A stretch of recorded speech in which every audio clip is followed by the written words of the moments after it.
which is a great strategy if you're not already using sulfite scarabs aggressively. There are also breach passives, which increase your chances of encountering a breach and ramp up the difficulty and rewards of your breaches. Naturally, new endgame content means new endgame rewards. Watchstones are an endgame item that can be placed in the Atlas of Worlds to upgrade a region's map tiers and add new base maps.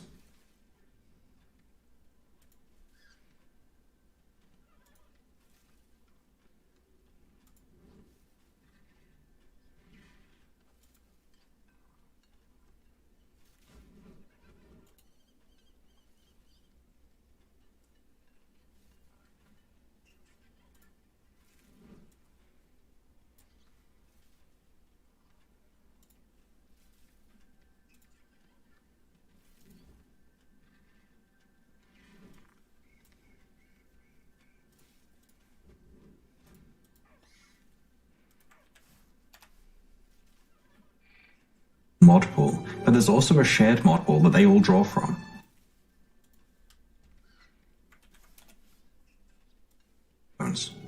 Because you can have up to 4 watchstones socketed in a region, up to 8 mods can affect that region, and some quite large bonuses to specific content can be stacked. When combined with the Atlas passive trees, these really allow you to optimize what content you encounter and the rewards from that content. The Maven's Orb is an endgame crafting currency item that can only drop from the Maven herself. It allows you to craft influence modifiers when 2 or more are present on an item by removing one modifier and upgrading another. When upgrading an influence modifier of the current highest tier, it upgrades to a new elevated tier that can have additional properties. This Foul Regalia has 2 Crusader influence modifiers on it, the percentage increased intelligence one and the physical damage taken as lightning damage one.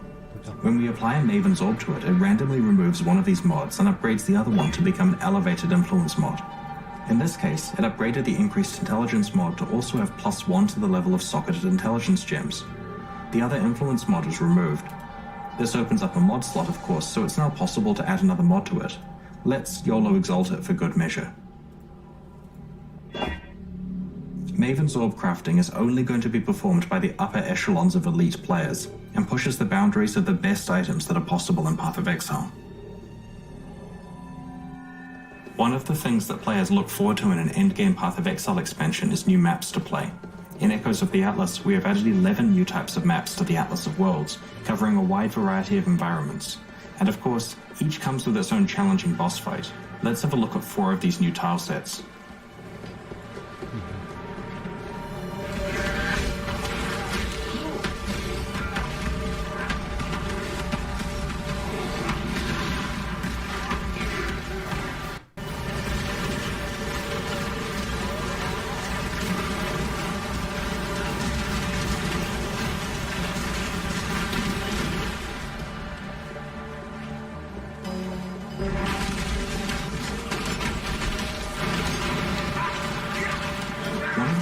Why these new maps look so good is that the environment art tile set and level design teams working on them have been doing so much work on Path of Exile 2 recently. And it's not just the 4 maps that we showed you here, there are 7 other new maps with their own bosses to discover in-game in this expansion. Whenever we release a new quarterly Path of Exile update, we start a new challenge league. These are essentially a fresh server to play on for that expansion launch, where players explore the new league mechanics, rush to conquer the new economy, race to level 100, and try to get the best items before their friends. The Challenge League being released alongside Echoes of the Atlas is the Ritual League.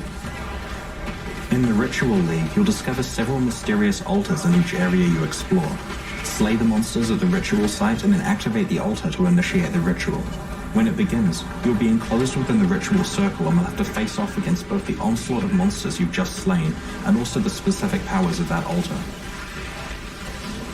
Each subsequent ritual in the area will summon all the monsters from the previous ones, so the difficulty and reward ramp up as you challenge yourself with each successive ritual. Monsters you kill after you have activated a ritual grant you points called Tribute.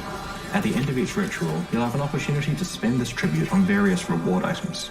These items vary greatly in power and cost, so you may find you can afford several cheaper ones or one more valuable one. For clarity, tribute doesn't transfer between game areas. As you complete subsequent rituals in the same area, more potential rewards will be revealed, which can be very expensive. If you can't afford to purchase a reward outright, you can spend a portion of its cost to defer it until later. This means that it will show up in a later area at a reduced price. Items can be deferred multiple times until you can eventually